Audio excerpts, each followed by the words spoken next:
All right, we'll get started in just a second. Coach, if you could start with an opening statement. Yeah, I just want to obviously give credit to Rose Thrill at the Barclays Center and the shirtless herb, man. That energy was absolutely fantastic, and we're going to need it again Saturday night. I know these guys felt that, and they carried us through to that last 40th minute. I want to give credit to Coach Dunphy.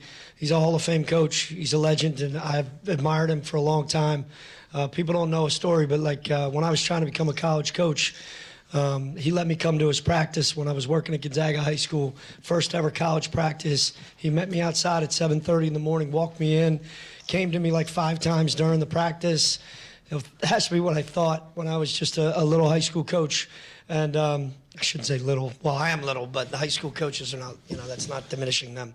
And then I never saw him like 6 months later. He came down to Gonzaga High School where I was coaching. He walks in and he goes, "Keith, how you doing?" I hadn't seen him or talked to him. He's just an amazing human being, and it's a dream come true to get to compete against an individual like that. And you could see the impact he's had on LaSalle basketball. And those kids never stopped, and we knew they wouldn't stop. They're going to play 40 minutes. It's credit to him and his staff and those kids because they fight. Then for us, these two guys, man, seniors, that's what it's all about. That's what March is all about. And these guys carried us the entire last 20 minutes, really, the whole 40. We didn't shoot the ball great from the free throw line, which is something we'll have to clean up in order to do what we need to do Saturday. But, I thought these guys from not just on the offensive end, but the defensive end, man, we were flying around. And, we talked about playing a full 40 defensively and rebounding the basketball, and I think we did a pretty good job of that. Great. I'll start with Paige for the student athletes. Thank you. Paige Messier, Atlantic 10. So both of you guys know you have an army behind you. You've packed Rose Hill Gym, but as you both know, it's pretty small. So how does it feel to just see it? You guys packed a professional stadium arena. How does that feel to have that support behind you? I feel like it's definitely kind of surreal. And for me, just growing up in this area, something like that is like a dream come true. It's something that you live for. When you look up to college basketball, that's the kind of crowd that you want to play in front of. So it's definitely a dream come true. I would just go off of that. Yeah, it definitely is something that you definitely look forward to. Them bringing Rose Thrill to Barclays Center, it's just nothing like it. Obviously, you can see the alumni come, the whole community, and obviously our students did a tremendous job of just bringing energy the whole game, and we fed off of that. For Khalid and Darius, you guys combined to score 30 of your team's 35 points in the second half. Is that something that you guys take on yourselves to lead and to carry your team in tough moments? To be honest, it wasn't even anything that we were looking for. I feel like we were just playing aggressive, and just that's how things rolled. Yeah. I was about to say, yeah, it's just part of the game, how the game goes. Sometimes we're feeling it, sometimes Khalid feeling it, sometimes I am. Honestly, Kyle Rose got us off to a tremendous start. He hit a 3, they got an air 1, they got a layup. Abdu, Sambilla down there, Borden, Rostick. So it was a collective effort, but we definitely finished it at the end. Great. We'll go to Rafael on the left. This is Rafi Kunata, but that's Sports Talk. I just want to ask you, Darius, you were knocking down threes in late game situations. What was it like being able to feed off of the crowd when you're burying those threes after letting Salle get back in the game? Well, I'm gonna say I only made 1 because I should have shot better. But it was crazy. Just hearing that crowd roar when you hit a shot, it's everything you live for. When you're growing up as a kid watching March Madness, that's what you want to be. And in those moments, hitting those shots, this is what you work your whole life for. In the gym, 7 in the morning, late at night, this is what it all comes down to. Robert Rizzo, Latino Sports. Obviously, you two going for 20 plus. What does that speak on the depth for Will Richardson, Kyle Rose to step up in that type of way? I feel like I said, Kyle Rose he won all defensive team, So he's one of our best defenders, if not the best. And Will Richardson, in my opinion, I'm not going to speak on anybody else, but in my opinion, I feel like he definitely should have made all freshman team. We won, I don't know how many games with him in the starting lineup. That's my confidence in my teammate and my little brother. And he gets us great minutes, great energy off the bench, presses full court. Same with Antrell Charlton. He's a Swiss Army knife. We call him all the time. I mean, he does everything for us. You know what I mean? He rebounds the ball, passes, hits tough pull-ups when we need him to. And then our two big guys are just, you know what I mean, monsters down there. They led the league in blocking. So it's a collective effort every time we step onto the court. And to go off that, you know, I feel like we kind of confided those guys. They kind of give us a boost of motivation. Even before the game, we say that the game starts with them, so their energy kind of gives us a boost, and that kind of what gets us started, especially on the defensive end with both Will and Rose. All right, one more for Sam. Sam Basil, House of College Hoops, for either you, Darius or Khalid. Could you talk about, you know, how guys like Rostic and Abdu, their performance on the offensive glass tonight, and how extending plays really helped you guys control the tempo? I feel like that's very helpful, you know, just giving us second chance points. I feel like that definitely goes a long way when it comes to the final result. And just we try to break the team down as we go. I feel like just them being physical down there, by the time those 40 minutes is over, I feel like it just puts pressure on the other bigs. So I feel like it's definitely good. All right, thank you guys. Appreciate the time. Thank you, guys. Appreciate it. Thank you. You got one more question? Oh, okay. Oh, wait a second, Coach. Yep, you got to stay, Coach. Sorry. All right. Questions for Coach. We'll start in the third row on the right. How you doing? Herbert Delancey, BTBSTM. Coach, congratulations on a great win. And just basically the energy, not only because coming from Rose Hill, how you all call it, Rose Thrill, bringing that down from the Bronx to Brooklyn, how great has it been to be a part of the culture change of Fordham University, Fordham men's basketball? Yeah, I mean, when we took the job, we talked a lot about trying to turn, you know, we felt like Fordham is, you know, you hear the term a lot, a sleeping giant, but, you know, there are a lot of people thought that it couldn't be a basketball school. And, you know, with the leadership we have now in place with the Board of Trustees and President Tetlow gave me a hug right before the game, and obviously Ed Cole, you know, you see the energy it's all creating, moving in the right direction. Fordham is a basketball school, and they've been for, you know, the last several months. So I'm just kind of extremely proud to be a part of it. It's a pretty cool situation, and you know, having my father and my mother sit behind the bench, my father being an alumnus, and there's no greater feeling in the world. So you know, we're living a dream right now. It's good. Rafi in front. This is Ralphie with Nothing But That Sports Talk. My first question to you is, like, how much have you educate your players when it comes to getting ready for March Madness, especially when leading to wins like this? Yeah, I mean, we don't really talk too much about, you know, March Madness or anything like that. I mean, they're on social media. They get it. We got to focus on the moment. So each and every day we focus on just getting 1% better that day. And then, you know, every time we step against on the floor to compete against someone else, we're trying to get better. So we don't really focus too much in the future. We got to continue to concentrate on what's right in front of us and what we can control. You know, but obviously seniors are a big piece to March Madness, and you got to have seniors step up in order to be successful in March. You want your team to be finishing and playing the best basketball they can by the end of the year, and we've been doing that the last few games, and we're going to need to do it at a very high level on Saturday. Jaden? Keith, two-part question for you. First off, was there any concern going into this game, being the higher seed and being in uncharted territory for this program, how this team would face the moment, number one? And number two, what can you say about the relentlessness where every time LaSalle tried to get this team on the ropes, you guys responded and made sure to keep them at arm's length? Yeah, you know what? Not a whole lot of, you know, concern too much. I mean, we've got great kids that are extremely connected. That, you know, they have personal goals, and then they have collective team goals that they've set out to create. We have great leadership. You see these young men, man. They're men. They're men, and they very mature. They're very connected. They didn't even talk about themselves. They just wanted to talk about their teammates. That's rare in the sports, rare in college athletics, especially in today's world. So I'm just lucky to have the leadership that we have, and they're really focused on the moment. They don't think any moment's, you know, bigger than they are. You know, and I think that's been our mindset. That's the change at Fordham. These guys believe they're going to go in and win every game they play, no matter who it is. And in huddles, no matter whether or not LaSalle's going, you know, on a run or we're on a run, they're just focused on attitude, which is let's worry about the next play. Worry about the next play. Let's focus on what we can control, right? Not 5 minutes from now, not 5 minutes ago. Let's worry about the next possession. And that's what we've been doing. Great. Back here on the left.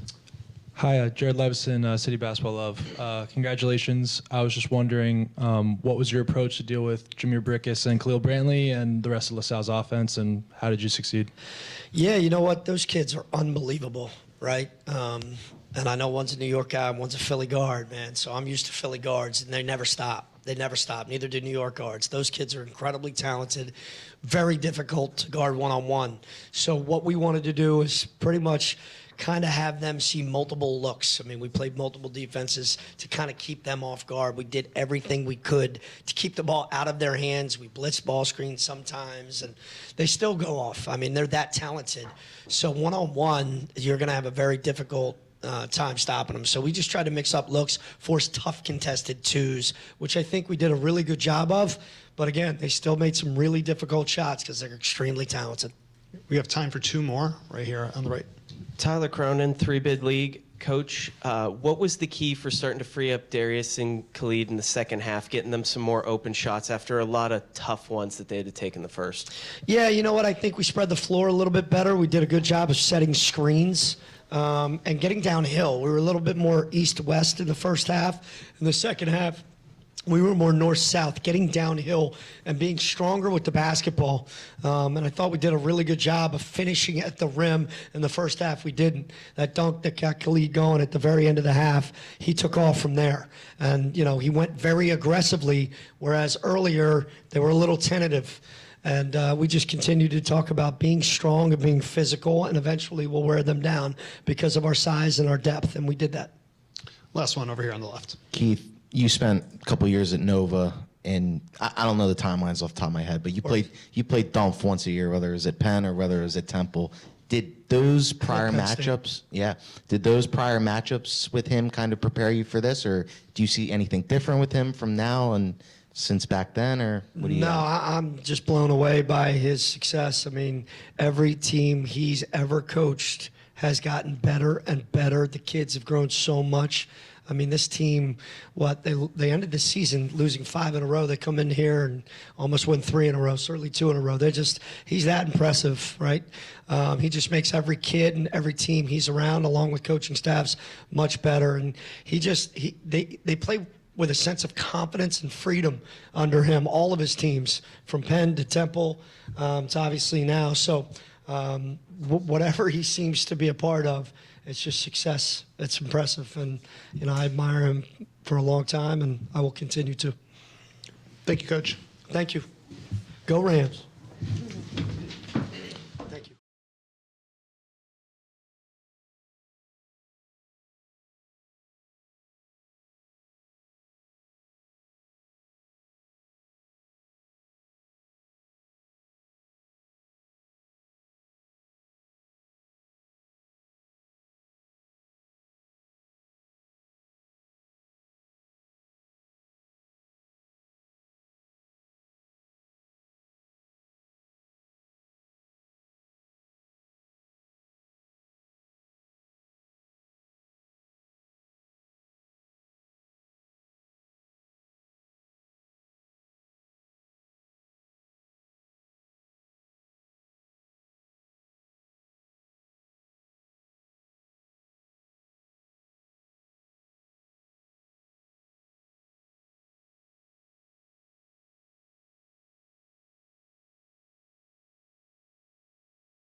Thanks, Jay. Thank you, sir.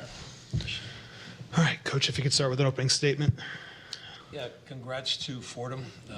They've had a terrific season. Great crowd.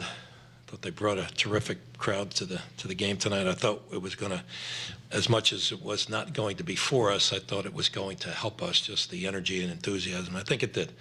I think we really fed off of it. I'd like to think that all year long, we had some tough times in certain segments of the year, but we always found a way to fight back, and I thought we tried that tonight.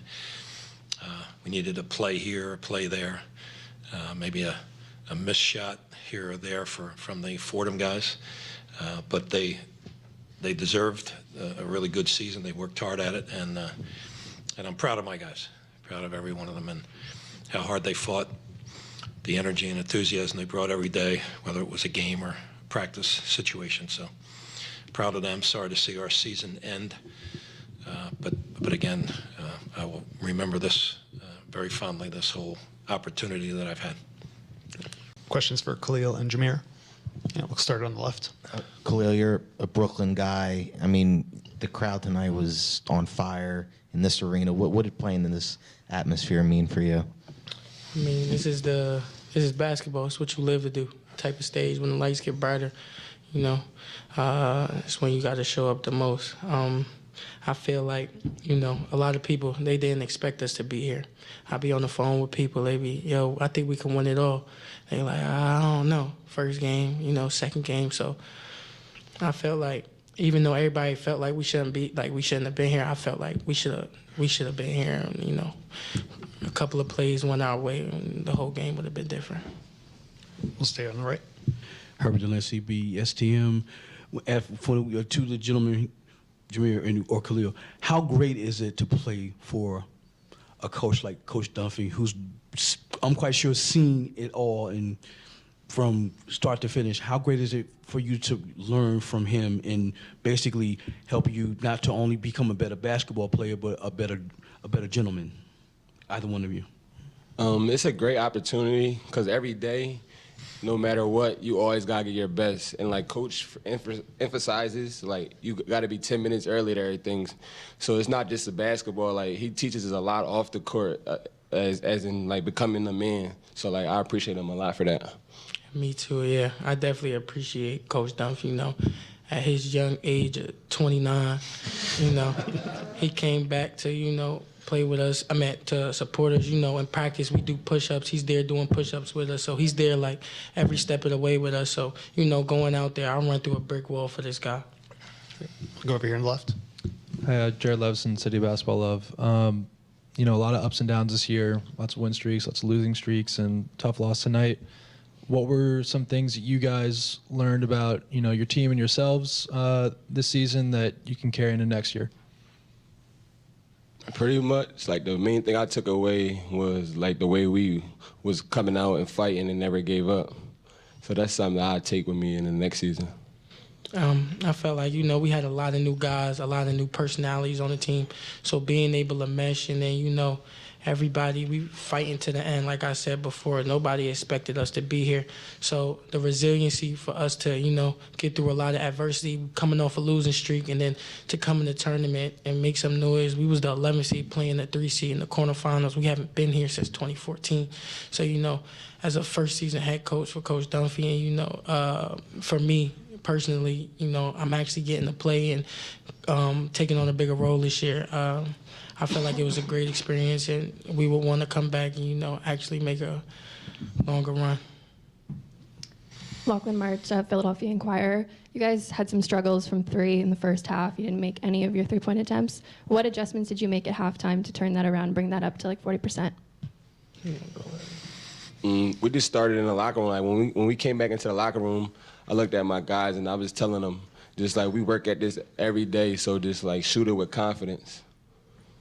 Yeah, definitely that. Like, you feel me? We was telling people don't get down on yourself. If you got the open shot, take it, because this is what we work on. This is what we do. Jid came in the locker room like, yo, we going to start the layup lines from the corner.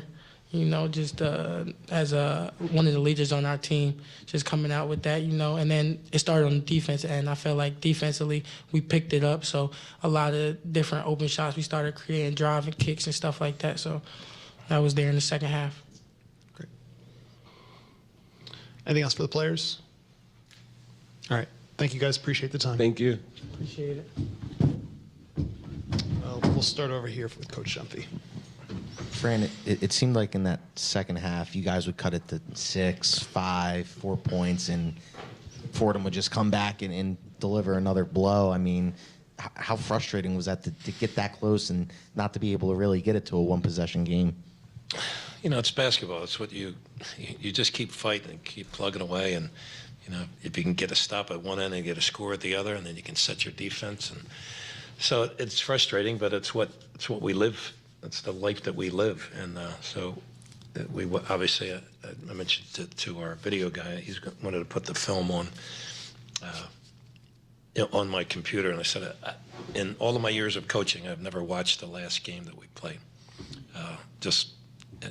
It's over. It's done with. There's nothing I can do about it now. Will one of my guys look at it and go over some of the plays with the players? Yeah, they will, and I'll go over a play or two, but I won't watch it in its entirety. But it's what college basketball is all about. You know, you get these runs, and you have runs in games, you have runs in seasons, and I'm just so grateful to have the opportunity to coach kids like this, and work with them every day. As I said somebody said to me, "Are you enjoying it?" I said, "Well, the only way I can measure it is the speed of which the season went along was warp speed." I couldn't. We were playing Villanova. I mentioned it the other night on November 7th, and now we just finished our last game, and it had to be like 3 weeks season. That's what it was. So I loved every second of it. Loved getting with these guys. Loved fussing at them and hugging them and being with them. And so was I frustrated through some of the runs? Yeah, but it's the way the game goes. Jaden? Fran, you've coached against Fordham for many years. You've been to Rose Hill so many times. To see this kind of atmosphere and this turnout from Fordham's fans, what can you say about the job that Keith has done with this program and turning it around the way he has? Yeah, I mentioned that somebody interviewed me. Was it you? Did you call me up to interview me about Keith? No. Okay. Well, it was about somebody called me, and I can't remember exactly who the guy was, a New York reporter. I just said, it's phenomenal. It's terrific. He's done a great job. He put together the team, and he coached them really well, and they did what they needed to do in the non-conference. They did what they needed to do in the conference, and the fan base got juiced. It was great to watch the highlights and watching some of the films that we had. I saw a lot of the games on TV and saw how excited it was. So I give Keith a lot of credit. He's a really good guy. He's a really good coach, and he's an up-and-comer in this profession, and I think he did a fabulous job at Fordham University this year. I would be remiss if I didn't say that Kyle helped as well. I mean, what they started making strides, and I wasn't in it. I was doing some games on the TV and radio type stuff, but they started to go in a different direction last year with Kyle, and now Keith just picked it up, and it's nice to see. I think I'm a Philadelphian. We love Philadelphia college basketball. We think it's the best. We're totally biased. We think it's the best. New York having great college basketball is also awesome, really awesome. And we were thrilled to be here, thrilled to be in Brooklyn, thrilled to be at Barclays. And so I want everybody to do well, and I certainly want Keith Ergo to do great. Jared? Fran, you have a lot of guys coming back like Jameer and Khalil, but you're losing Josh Nickelberry, the Drame twins, Mamadou Jakore. So, I don't know, what are your thoughts about, replacing those guys and, taking this team into next year? Well, we're not sure who's going to. Right now, we could have 12 guys come back, 12 scholarship guys come back. Mamadou will be the only guy. And everybody else on our team has the option of coming back, playing. The college basketball has changed now. We're in a whole different world. So right now we have 12. Could we have 8 at one point, or we have 6 at another point? Who knows? Who knows? We're going to sit down and interview everybody over the next week and take their temperature, see where everything is. But these kids have opportunities now, and you have to deal with that. And I'm hoping that they all make great choices in whatever they're doing. I want them all to come back to LaSalle and have a great year next year. But who knows where this is going to go. And I think I speak for everybody in this profession. It's the way it is right now. So we'll see how it goes. But I would be thrilled if all those guys came back and our walk-ons, and we could get after it. And we have off school next week, and then we can get back in the gym in a couple weeks, and I'll be psyched to get in there and work out and do my push-ups. Anything else for Coach? Over here. Yep. Coach, Hunter Hensel, A10 Talk. You've made it obvious that this position as coach is not something that you pursued, but rather something that you're doing to support your alma mater. LaSalle's president has expressed that they would like to have more investment and support into the program in the future. So when you think about the future of LaSalle basketball and your involvement in it, what do you think's in store? Well, I hope that there will be a number of people that will get behind LaSalle University, number one, because it's a great place. It gave me phenomenal opportunities. I love the Christian Brothers and what they did for me. And I'd like others to jump in there and say, you know what, let's support LaSalle in any way that we can. So higher education is an interesting thing these days. And so everybody's studying it. And what's the best way for us to thrive, move on and thrive? And so I hope that everybody gets behind Dan Allen, who is our new president and good man, and working like crazy to try to make LaSalle the best it can be. And I'll do whatever I can to join him and be a part of the team. Thank you, Coach. Appreciate the time. All right, thanks.